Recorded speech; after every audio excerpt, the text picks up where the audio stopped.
Mon message s'intitule « Faire exploser le plafond de verre ». Je veux que tu touches ton voisin gentiment et tu dis on va faire exploser le plafond de verre. Faire exploser le plafond de verre. Et on va lire ensemble dans Genèse chapitre 11, versets 5 à 9. Genèse 11, versets 5 à 9. Et voici ce qu'il est écrit. Et je voudrais bien que vous soyez bien avec moi pendant tout le message. Oh, je prie que le Seigneur me donne vraiment les bons mots pour vous l'apporter. Genèse 11, 5 à 9. L'Éternel descendit pour voir la ville et la tour que bâtissaient les fils des hommes. Et l'Éternel dit, voici, ils forment un seul peuple et ont tous une même langue. Et c'est là ce qu'ils ont entrepris. Maintenant, rien ne les empêcherait de faire tout ce qu'ils auraient projeté. Allons, descendons, et là, confondons leur langage, afin qu'ils n'entendent plus la même langue les uns des autres. Et l'Éternel les dispersa loin de là sur la face de toute la terre, et ils cessèrent de bâtir la ville. C'est pourquoi on l'appela du nom de Babel, car c'est là que l'Éternel confondit le langage de toute la terre, et c'est de là que l'Éternel les dispersa sur la face de toute la terre. Amen et Amen. On prie ensemble. Seigneur, je te remercie pour ta parole, et je te demande maintenant de me donner toute l'inspiration, toute la sagesse et toute l'intelligence pour amener ce message avec l'autorité, avec la sensibilité de l'esprit. Et je prie que ce message nous transforme, nous impacte, nous bouleverse. Dans le nom de Jésus. Tous ensemble, nous disons Amen. Donc on vient de lire Genèse 11, c'est l'histoire de la tour de Babel, d'accord? Ces hommes qui sont remplis d'orgueil et qui veulent monter une grande tour. L'idée était de défier Dieu à ce moment-là et de rempli d'ego, d'être glorieux autant et plus que Dieu. Mais je voudrais vous parler de la guerre de territoire. Parce qu'il y a une dimension là de guerre de territoire. Je ne sais pas si vous avez déjà été dans des lieux et tu sens que tu arrives dans un nouvel endroit, dans un nouveau lieu, un nouveau pays, une nouvelle ville, et tu sens que l'influence est différente. Tu sens que les gens ne vivent pas de la même façon. Ça nous est arrivé cet été avec mon épouse, on était allé dans le sud du Portugal et on a loué une voiture là-bas pour se balader un peu. Et dès que tu arrives, tu sais, tu te rends compte que tu n'es pas en région parisienne. Parce que les gens, tu sais, conduisent de manière relaxe, chill, tu sais, tout doux, etc. Tu sais, ça ne dépasse pas du tout les limites. T'as beau mettre 3 heures, tu sais, en train de regarder ton chemin, etc. Personne ne klaxonne et tout. Et tu sais, moi, j'ai le côté un peu parisien et je suis très surpris de ça. Et en fait, c'est juste que tu es dans un autre territoire, une autre influence, une autre culture, une autre façon de vivre. Et les gens sont différents. Vous êtes avec moi ou pas? Bon, le truc, c'est que quand tu reviens à Paris, tu ne peux pas conduire comme ça. Ok, ouais, ok. Autre influence, autre territoire, autre influence. Les amis, au sujet du territoire et du royaume de Dieu, il faut bien comprendre cela. Il n'y a pas de royaume, et on parle du royaume de Dieu, sans territoire. Et le royaume de Dieu a des territoires. Souvent, on oublie cette dimension de territoire. Un royaume est composé de 4 choses. Composé un roi, d'accord? Royaume, un roi, on est d'accord? Dans un royaume, il y a un peuple. Il y a des lois. Dans chaque royaume, chaque nation, il y a des lois. Et dans un royaume, pour qu'un royaume existe, il y a un ou des territoires. Et Dieu veut bâtir, il veut amener son royaume sur des territoires. Le territoire de nos maisons, le territoire de nos familles, le territoire de nos villes, le territoire de nos cœurs en premier lieu, le territoire de la France. Quelqu'un a dit amen à cela.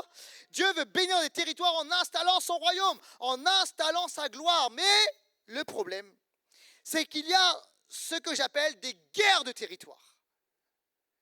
Il y a des clashs, il y a des oppositions d'ordre spirituel pour les territoires.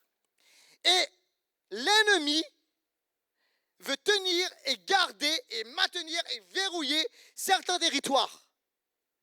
Et ne désire pas que le royaume de Dieu puisse s'étendre, l'expansion du royaume de Dieu, et vienne sur des territoires. Et quand je parle de territoire, ce n'est pas juste des territoires géographiques, ça peut être des sphères d'influence, des sphères d'impact. Là où Dieu t'envoie, là où Dieu, t'a établi, ça peut être ton lieu de travail, ça peut être, des lieux d'influence, ça peut être les médias, ça peut être, il y a des domaines, et les territoires, c'est bien plus que les territoires géographiques. Il y a des endroits, des sphères que l'ennemi veut garder comme son lieu d'influence. La question est, ces guerres de territoire.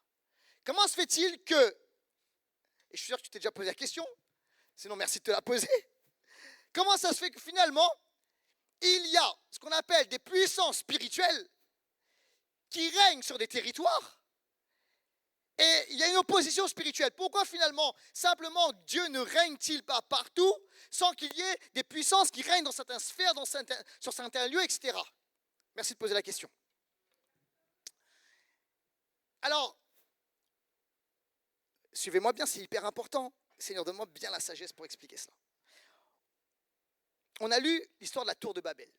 Okay, et au moment de la tour de Babel, en fait, il y a deux événements majeurs qui sont produits. Il y a un événement sur la terre, et on a lu ensemble, Genèse chapitre 11. Donc, ce qui prend place là, c'est que un groupement d'hommes décide de monter cette tour remplie d'orgueil. Et Dieu dit, stop, d'accord, et il va les disperser sur toute la terre.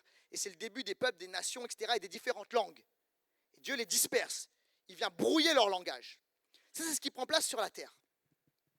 Mais dans le monde spirituel, il y a un autre événement majeur qui va prendre place.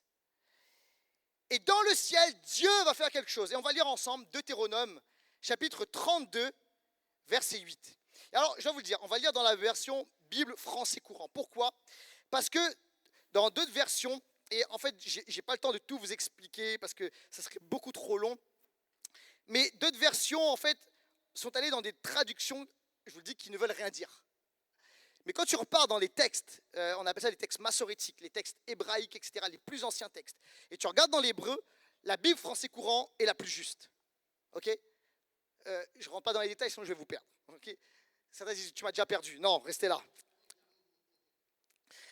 Alors on lit Deutéronome 32, verset 8, Bible français courant.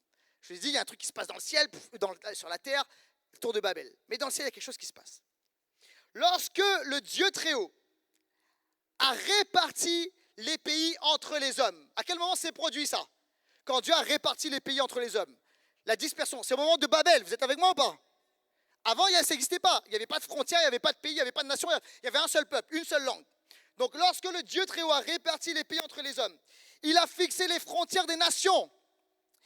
Et il a placé chaque peuple, écoutez bien ceci, sous l'autorité d'un être céleste. Vous êtes avec moi ou pas ? Donc Dieu fait quelque chose sur la terre, dispersion. Mais dans le ciel, il y a des puissances spirituelles de différents degrés, niveaux, etc. Et en fait, Dieu va faire quelque chose, c'est qu'il va placer des puissances spirituelles, une puissance spirituelle sur des zones géographiques, sur des lieux, sur des nations, sur des pays. Et en fait, dans la Bible, on retrouve ces réalités de puissance spirituelle, d'autorité spirituelle qui règne sur certains lieux. Par exemple, à un moment, c'est Daniel qui dit, j'ai vu le roi de Perse. Il était en prière, mais il l'a vu spirituellement. Ce n'était pas le roi physique, c'était le roi spirituel. C'était avec moi ou pas ? Et alors, tu vas comprendre quelque chose de très très important. Dans Genèse, en fait la Genèse, moi au début je dis, la Genèse chapitre 3, c'est la chute. En fait, Genèse nous explique, tous les livres de la Genèse nous expliquent la création, mais pas que la création. En fait, la Genèse, c'est le livre qui nous décrit les rébellions. Parce qu'il y a un enchaînement de rébellions. Les êtres humains ont été créés, d'accord ? Et on voit les êtres humains qui se rebellent, mais on ne voit pas juste la rébellion des êtres humains. Dans la Bible, on voit, c'est pas juste la chute, on voit une dégradation à cause des rébellions. Mais on voit aussi des rébellions spirituelles.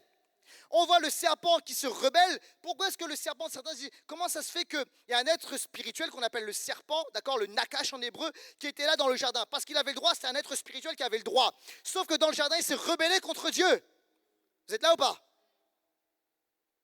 Et alors, on voit une dégradation, les êtres spirituels, Et ça commence avec le serpent, mais on va voir également, la Bible dit ceci, c'est que, à un moment, il est écrit ceci dans Genèse, les fils de Dieu sont allés se mélanger, sont allés, comment dirais-je, avoir des relations avec des filles, avec des femmes humaines.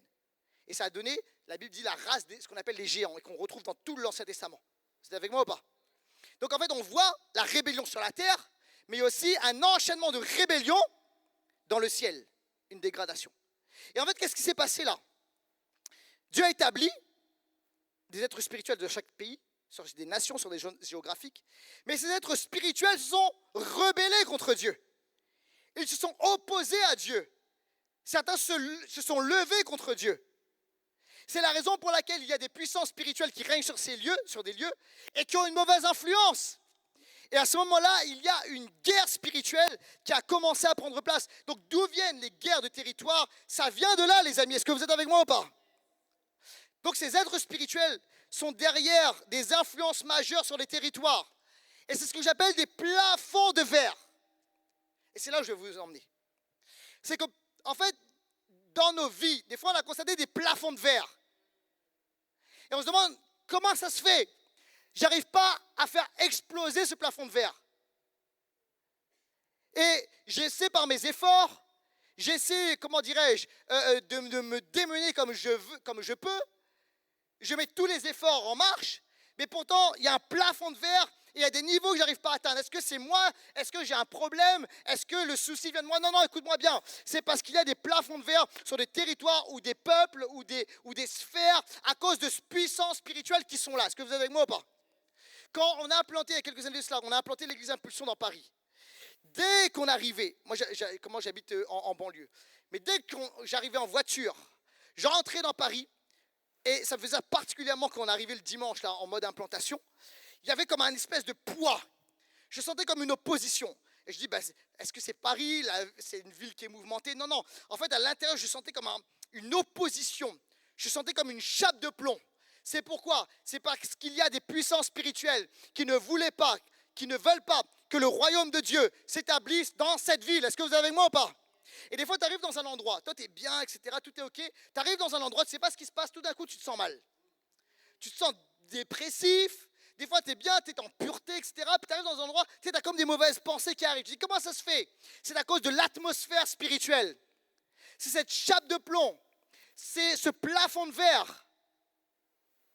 Tu es avec moi ou pas, église? Il y a des blocages, des moments où tu sens comme des blocages. Tu dis, comment ça se fait? Ça bloque dans ma vie. Des fois, tu sens comme de la fatigue, tu ne comprends pas.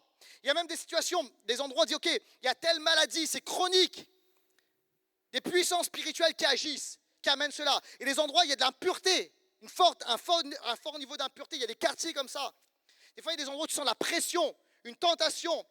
Tout ça, c'est à cause de l'atmosphère spirituelle que libèrent les puissances spirituelles. Tu es là ou pas? Est-ce que j'ai perdu quelqu'un? Non? C'est bon, OK. Maintenant, écoute-moi bien. Dieu fait exploser ces plafonds de verre. Tu as bien fait de dire amen. On a dit, OK, Dieu a créé les nations, les frontières, etc. Il place des êtres spirituels. Ces êtres spirituels se rebellent. Mais on voit qu'il y a des choses, des promesses dans l'Ancien Testament, où il est dit que Dieu va régner sur toutes les nations. En hébreu, c'est goïm. Vous savez, quand les Juifs parlent de goï, en fait, ça vient du mot goïm. C'est les nations, on appelle les nations non juives. D'accord? Donc quand l'Éternel dit, je vais régner sur toutes les nations, en fait, c'est pas juste, OK, il va régner, sur toute la terre. C'est je vais régner sur toutes les nations où il y avait des puissances spirituelles qui étaient établies. Tu comprends ça ou pas? Et en fait, dans l'Ancien Testament, et particulièrement dans les psaumes, il est dit que la gloire de l'Éternel va remplir les nations. Sauf que celui qui l'écrit, David, etc., c'est pas sa réalité. Parce que la gloire de Dieu est uniquement en Israël. Les autres puissances sont sous d'autres autorités spirituelles. Vous êtes avec moi ou pas? Et regarde bien quand tu lis toute la Bible, l'Ancien Testament, etc., l'histoire, quand tu lis les livres de Samuel, Rois, Chroniques, etc., il est parlé des dieux des Philistins, des dieux des Amoréens, etc. Et quand il parle de l'Éternel, il parle du Dieu d'Israël. Vous savez pourquoi? Parce que Dieu, à ce moment-là, règne sur le territoire d'Israël, mais il y a des puissances spirituelles qui règnent sur d'autres territoires. Tu es avec moi ou pas, Église? Okay, ça, c'est cohérent. Mais il y a des promesses. Et David l'a vu, les psalmistes l'ont vu, les prophètes l'ont vu, que la gloire de l'Éternel va remplir toutes les nations. Tu es avec moi ou pas? C'est pour ça, en fait, la Bible, les amis, c'est trop fort. Alors, Jésus arrive. Il finit son mandat sur terre. Et il dit ceci, ça va apparaître à l'écran. Et il dit, il fait exploser, il dit, je vais faire exploser le plafond de verre. Jésus dit que le temps est venu de faire exploser le plafond de verre. Le temps où le plafond de verre va exploser est arrivé. Et il dit ceci. Matthieu chapitre 28, verset 19. Allez donc, faites de toutes les nations des disciples, toutes les nations. Vous êtes là en bas. Baptisez-les au nom du Père, du Fils et du Saint-Esprit. Là, Jésus dit, alors c'est un ordre de mission, mais Jésus est en train de dire ceci. Ce que les prophètes ont prophétisé, ce que David avait dit, etc., que la gloire de Dieu allait remplir toutes les nations. C'est là. Ça y est, c'est le moment où Dieu reprend tous les territoires, toutes les sphères, tous les lieux d'influence, n'importe quel endroit où Dieu dit maintenant, c'est le moment de manifester ma gloire sur toute la terre. Et il dit, allez, faites de toutes les nations. Jésus a dû le dire en hébreu ou en araméen, tous les goïms, là où il y a des faux dieux, là où il y a des puissances spirituelles, elles vont être renversées par la puissance de l'évangile. T'es là ou pas? Quand j'ai compris ça, ça m'a donné le tournis. Waouh! Mais alors, regardez bien. Comment il fait exploser le plafond de verre? Jésus va aussi leur dire quelque chose. Et on lit ensemble. Actes des Apôtres, chapitre 1, versets 4 et 5. Alors qu'ils se trouvaient en leur compagnie, en compagnie des disciples, il leur recommanda de ne pas s'éloigner de Jérusalem. Jésus leur dit, restez là pour l'instant. Restez là. Okay? Mais d'attendre ce que le Père avait promis. Ce que je vous ai annoncé, leur dit-il. Car Jean-Baptiste a baptisé d'eau, mais vous, dans peu de jours, vous serez baptisés du Saint-Esprit. Alors Jésus dit, restez là, bougez pas. Est-ce qu'on doit aller? C'est le moment d'aller dans les nations? Oui, vous allez prêcher dans les nations, mais pour l'instant, restez là encore. Ce n'est pas le moment encore. Qu'est-ce qu'on doit faire? Attendez, parce que là, le Saint-Esprit va venir. Dans quelques temps, vous allez pouvoir bouger, faire secouer les puissances spirituelles des autres nations, mais pour l'instant, restez là. Parce que dans quelques temps, le Saint-Esprit va venir. Alors après, regardez bien. Tout s'imbrique. La Pentecôte arrive. Acte 2. Dieu, dans la Pentecôte, reprend. C'est à ce moment-là que Dieu reprend les nations. Et regardez ce qui se passe. Acte 2, verset 1. Quand le jour de la Pentecôte arriva, ils étaient tous ensemble au même endroit. Versets 4 et 5. Ils furent tous remplis du Saint-Esprit et se mirent à parler en d'autres langues, comme l'Esprit leur donnait de s'exprimer. Or, il y avait en séjour à Jérusalem des Juifs pieux de toutes les nations qui sont sous le ciel. Vous êtes là ou pas? Toutes les nations. C'est des Juifs qui sont là, ils sont venus pour la fête de la Pentecôte et ils repartent dans les nations. T'es avec moi ou pas, Église? Toutes les nations sont représentées. C'est des Juifs de la diaspora qui se réunissent, mais qui repartent. Versets 7 à 11. Ils étaient tous remplis d'étonnement et d'admiration. Ils se disaient les uns aux autres, ces gens qui parlent ne sont-ils pas tous galiléens? Comment se fait-il donc que nous les entendions chacun dans notre langue, dans notre propre langue, notre langue maternelle? Parthes, Mèdes, Élamites, habitants de la Mésopotamie, de la Judée, de la Cappadoce, du Pont, de l'Asie, de la Phrygie, de la Pamphylie, de l'Égypte, du territoire de la Libye, voisine de Cyrène et résidents venus de Rome, juifs de naissance ou par conversion crétois et arabes, nous les entendons parler dans notre langue des merveilles de Dieu. Alléluia. En fait, regardez bien, la Pentecôte, c'est Babel renversé.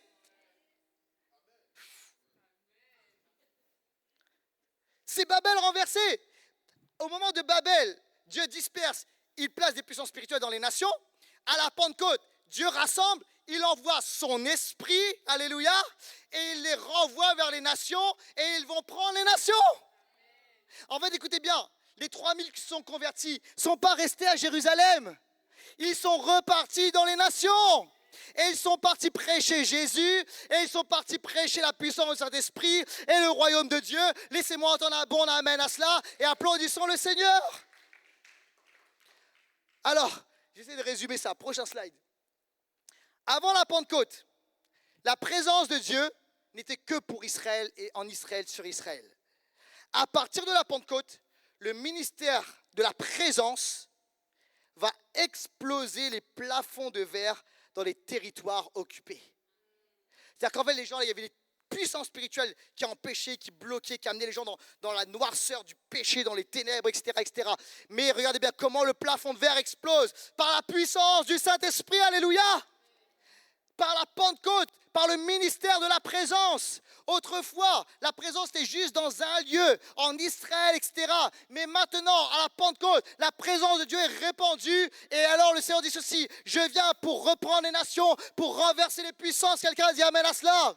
Alors écoute-moi bien, par la puissance du Saint-Esprit, par la présence de Dieu, par le ministère de la présence. Écoute-moi bien, les plafonds de verre dans ta vie peuvent tomber. Quelqu'un a dit amen à cela. Et en fait, le gros problème, tu sais c'est quoi? C'est que parfois on est trop sous les mauvaises atmosphères, sous les atmosphères de l'ennemi, sous les atmosphères ambiantes. Mais écoute-moi bien, par la puissance du Saint-Esprit, tu peux être sous l'atmosphère de Dieu maintenant et faire exploser les plafonds de verre. Quelqu'un a dit amen à cela. Et alors, cette fatigue ambiante, ce burn-out, ces maladies, tes incapacités, tes oppositions, cette pression, ces blocages, cette chape de plomb, tout cela peut être renversé. Comment? Par la puissance du Saint-Esprit, et les plafonds de verre explosent. Alléluia.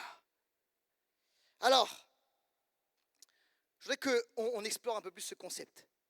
Déjà, on va regarder un peu c'est quoi le ministère de la présence. Tu as parlé du ministère de la présence, c'est quoi ça? On va regarder un peu tout cela. On va regarder trois cas d'étude du ministère de la présence qui font exploser, le ministère de la présence qui fait exploser le plafond de verre. Premier cas d'étude, 1, la prospérité d'Obed-Édom. La prospérité d'Obed-Édom. Ce que j'appelle le ministère de la présence, c'est le fait de cultiver, de prendre soin, d'aimer, de chérir, de développer la présence de Dieu. Dans l'Ancien Testament, c'était les sacrificateurs, les prêtres qui avaient cet office. Mais aujourd'hui, dans le Nouveau Testament, la Bible dit que nous sommes tous sacrificateurs. Quelqu'un dit amen à cela. Toute l'Église, tous les croyants, tous. Ça veut dire que nous sommes tous appelés à être, des cultivateurs de la présence de Dieu. Laissez-moi entendre un bon amen à cela.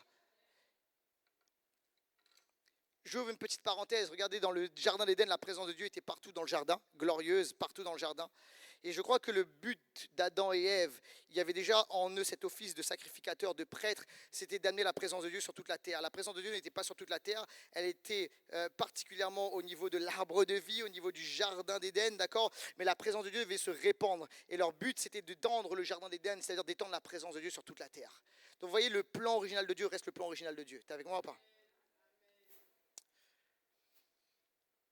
Le ministère de la présence, c'est ça, c'est prendre soin de la présence de Dieu.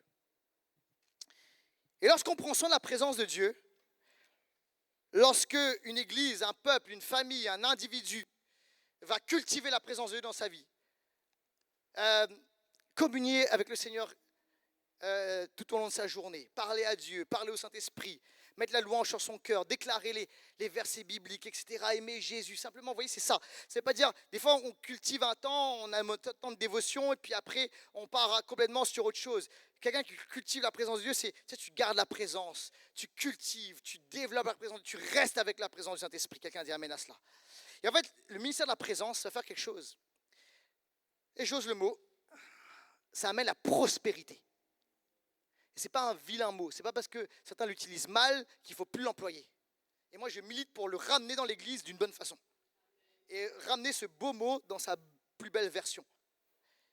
Là où il y a la présence de Dieu, il y a une dimension de bénédiction, de faveur, de prospérité et de gloire. Ça se voit. 1 Chroniques, chapitre 13, versets 13 et 14. David ne prit pas l'arche. L'arche de l'Alliance, c'était l'endroit où il y avait la présence de Dieu. C'était l'épicentre de la présence de Dieu. Vous êtes là ou pas?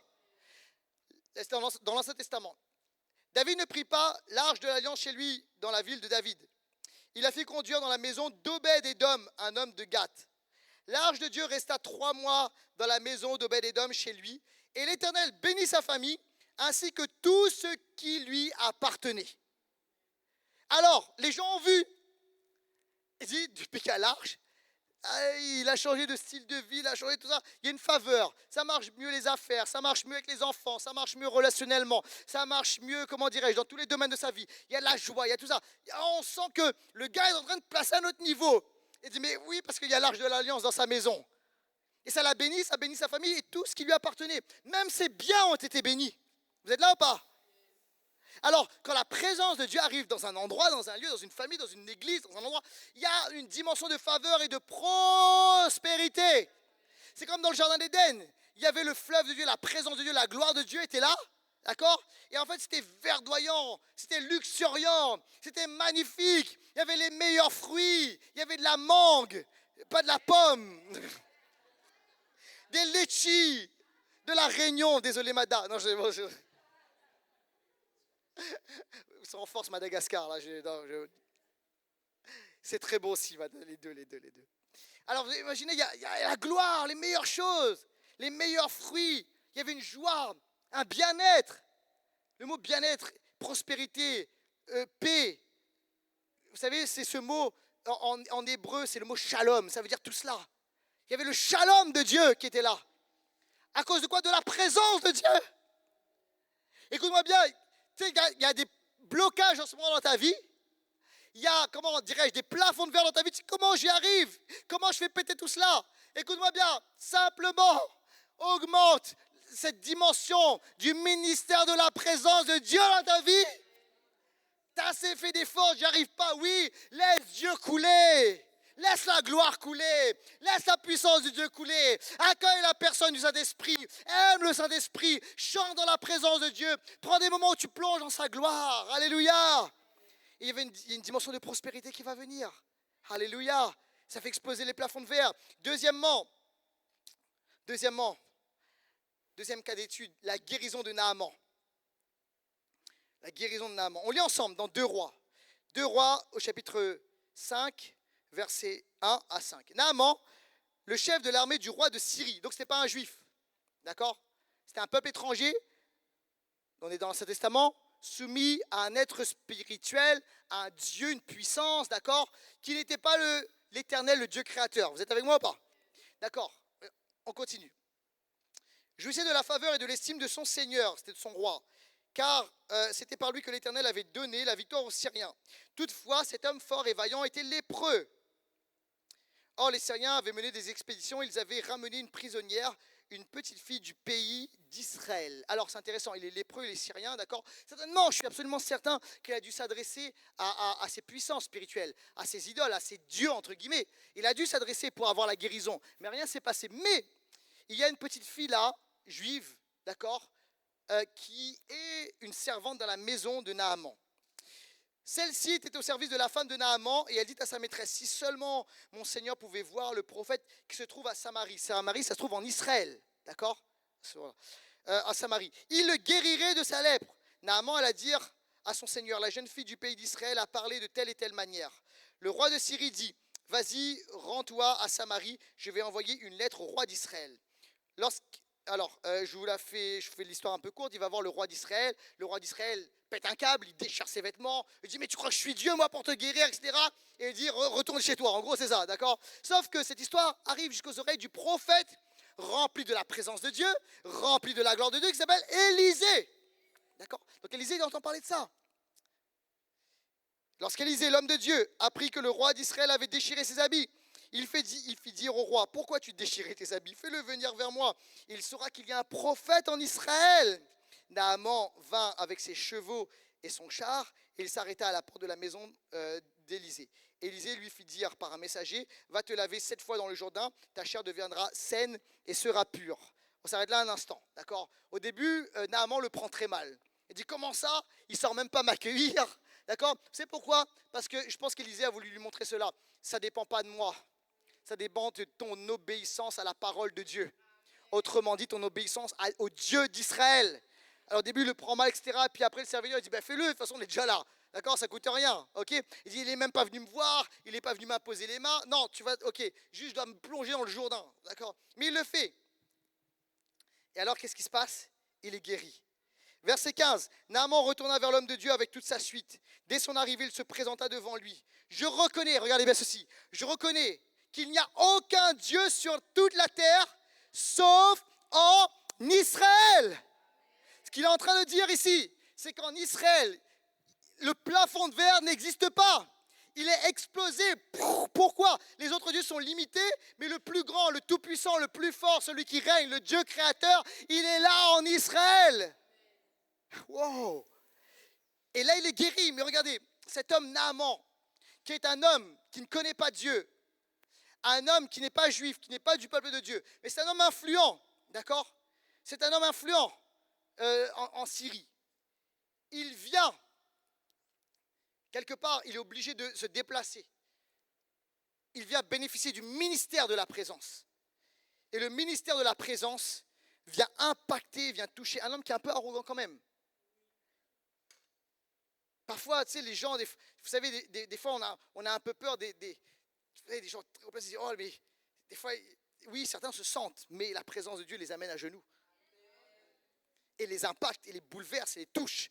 Et le ministère de la présence est venu impacter cet homme influent, non-juif, qui est retourné au pays de Syrie en disant, il y a un seul Dieu sur la terre, c'est le Dieu qui est en Israël. Donc, écoutez-moi bien, le ministère de la présence fait exploser le plafond de verre. Et ça amène la gloire, la bénédiction et la faveur. Mais, il y a quand même un petit mais dans cette histoire. C'est qu'il ne pouvait pas rester en Syrie. Il fallait qu'il vienne en Israël, qu'il change d'atmosphère, qu'il change de nation pour recevoir la bénédiction. Mais dans le Nouveau Testament, il y a mieux. Il y a une histoire un peu similaire, presque parallèle, mais version Nouveau Testament. Et c'est l'histoire de Corneille. Point numéro 3. Le plafond de verre explose chez Corneille. Corneille, avant d'être un chanteur, c'est quelqu'un dans la Bible. Je vous connais trop. Je vous connais trop. Je connais vos blagues, je connais vos vannes. Quand j'ai dit Corneille, je vous ai vu sourire. On lit ensemble dans les Actes. Prenez-vous, on va dans Acte 10. Mais je pose le contexte. Dans une vision, un homme non juif, Corneille, quelqu'un qui est haut placé, qui est, un homme influent, mais qui cherche le Dieu d'Israël, qui cherche l'Éternel. Dans un temps de prière, il voit un ange qui lui dit d'aller chercher Pierre, l'apôtre Pierre. D'accord ? Ça, c'est ce qui se passe chez Corneille. En parallèle, dans une autre ville, à Jaffa, d'accord, Corneille est à Césarée, et à quelques centaines de kilomètres, Pierre est dans une autre ville, à Jaffa. Et à Jaffa, Pierre, lui aussi, a une vision. Et dans sa vision, Dieu lui montre des choses un peu étranges. Il lui dit, tue et mange. Il dit, non, je ne veux pas, Seigneur. Et finalement, il y a des gens qui viennent frapper à sa porte. Clac, clac, clac. D'accord ? Et ils disent, notre serviteur, Corneille, qui est non-juif, te demande de venir. Et Dieu lui a parlé dans la vision, donc il sait qu'il doit y aller. Parce qu'à cette époque, les juifs n'avaient pas le droit, d'accord, d'entrer chez un non-juif. C'était un lieu impur. Mais Dieu lui parle et il y va. Et regardez ce qui est écrit. Acte 10, verset 34-35. Vous êtes toujours avec moi, Église ? Ok. Alors Pierre prit la parole et dit, en vérité, je reconnais que Dieu ne fait pas de favoritisme. Et que dans toute nation, dites avec moi, toute nation, celui qui le craint et qui pratique la justice lui est agréable. Alors Dieu dit ceci, c'est la fin des plafonds de verre sur tous les territoires. Toutes les sphères, toutes les montagnes de la société, tous les lieux, il n'y a plus rien d'impur. Mon royaume doit y aller. Alléluia. Mon esprit doit y aller. Oh, vous êtes avec moi? Mais pourquoi l'église, on a laissé des lieux à l'ennemi en disant c'est impur, on va rester juste dans nos quatre murs? Il faut arrêter. Et on regarde la société, on dit ça ne va pas. Et je crois que c'est de notre faute. Parce que Dieu nous avait dit qu'il va aller dans toutes les sphères, dans tous les endroits, dans tous les lieux.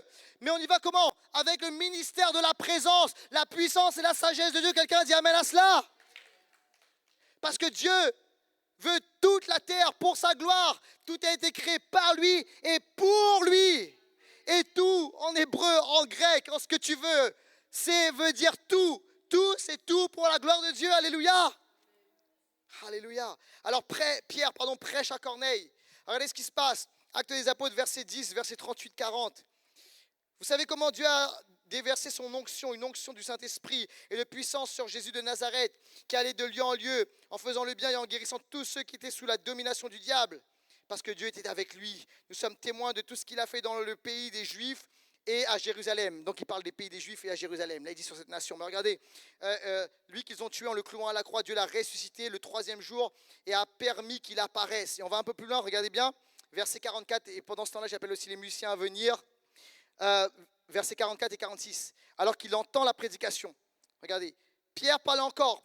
Quand le Saint-Esprit, à ce moment-là, il dit, on a vu ce que Jésus a fait. Pierre a dit, on a vu ce que Jésus a fait dans le pays des Juifs et de Jérusalem. Mais regardez maintenant.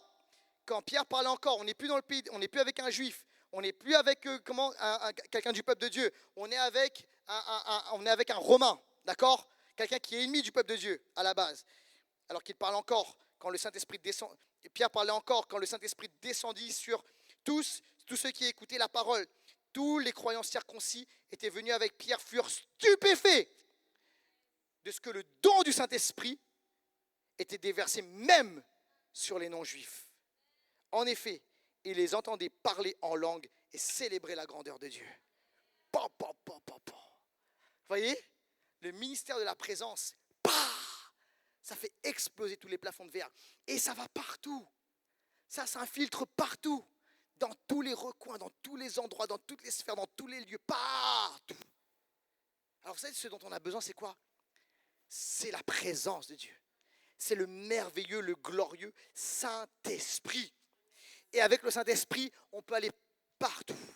On peut aller dans n'importe quel endroit, n'importe quel lieu, parce que l'Esprit de Dieu est en nous, sur nous. Et vous savez ce qui se passe? On va commencer à parler, à prêcher, à enseigner Jésus. Le Saint-Esprit va venir. Les gens vont dire, je ne sais pas ce qui se passe, je sens quelque chose. Moi, c'est déjà, vous savez, je me souviens il y a quelques temps de cela, j'étais dans un Uber, d'accord, dans un Uber, et j'arrive, et je rentrais d'une réunion, et il y a cet homme qui me dit, vous sortez d'où? Vous avez fait une soirée, etc. Il était tard, on avait fini tard la réunion. J'ai dit, ah non, pas du tout, je sors de l'église, je suis pasteur. Et là, il commence à me poser des questions. Alors, qu'est-ce que je fais? Je lui raconte des histoires. Les gens aiment les histoires. Alors, je raconte des témoignages. Et au moment où je raconte des témoignages, et comment il dit, je ne sais pas ce qui se passe, j'ai des frissons partout, et je sens j'ai dans le dos et tout, et je sens la présence de Dieu qui envahit le Uber, d'accord? Et à un moment, et là, je me mets à prophétiser. Je dis son prénom, il me donne son prénom, je dis, je ne sais pas pourquoi, mais je pense que vous avez vécu ça dans votre enfance, et ça, et ça, et ça. Et là, il s'arrête un moment sur le bas-côté, et il essuie les larmes sur ses yeux, etc. Et il dit, c'est incroyable ce que vous êtes en train de me dire, ça me touche exactement ce qui m'est arrivé. Écoute-moi, la présence de Dieu, le ministère du Saint-Esprit, ça peut être dans Paris, d'accord, à 1h du matin, dans un Uber. La présence de Dieu vient rencontrer cet homme. Quelqu'un a dit amen à cela? Alors ça, c'est le ministère de la présence. Ça va exploser le plafond de verre. Et tu peux aller partout. Et la bénédiction de Dieu coule. Quelqu'un dit amen. Il n'y a plus un endroit qu'on doit laisser à l'ennemi. Plus un seul endroit. La semaine dernière, j'étais à une conférence, un séminaire RNC, notre réseau d'église. Et séminaire super, etc. Et à un moment, pendant le séminaire, il y a une intervenante qui vient. C'est une ancienne ministre. Elle était ministre dans les années 90. Je ne sais pas si j'ai le droit de dire son nom, donc je ne vais pas le dire. D'accord? Parce que comme on est sur YouTube et tout. Elle a été ministre dans les années 90. Et elle a donné sa vie à Jésus. Elle est devenue chrétienne. Née de nouveau. Elle fait partie de notre réseau d'église RNC. Elle est remplie du Saint-Esprit. Et elle nous explique la situation politique en France. Elle nous a dit elle nous expliquait qu'il fallait prier, que Dieu, que Dieu est en train de faire, en fait, au-delà de ce qu'on peut voir, que Dieu est en train de faire des bonnes choses. Et Dieu l'a positionné pour parler à certaines personnes, des hauts responsables. Et elle dit, ces gens-là sont ouverts. Il y a des gens qui sont ouverts à l'évangile, ouverts à la parole de Dieu, ouverts, à la bonne nouvelle du royaume. Mais elle dit, elle a invité l'église à dire, dans ces temps-là, prions, parce que par la prière, nous allons influencer, nous allons amener le ministère de la présence, même dans des sphères qui sont peut-être sombres, dans des sphères où on dit, ok, est-ce que Dieu doit venir là? Oui, Dieu doit régner là. Quelqu'un dit amen à cela.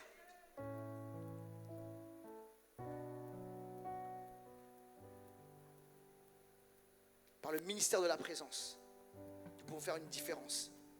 N'importe quel endroit, n'importe quel lieu, n'importe quelle sphère.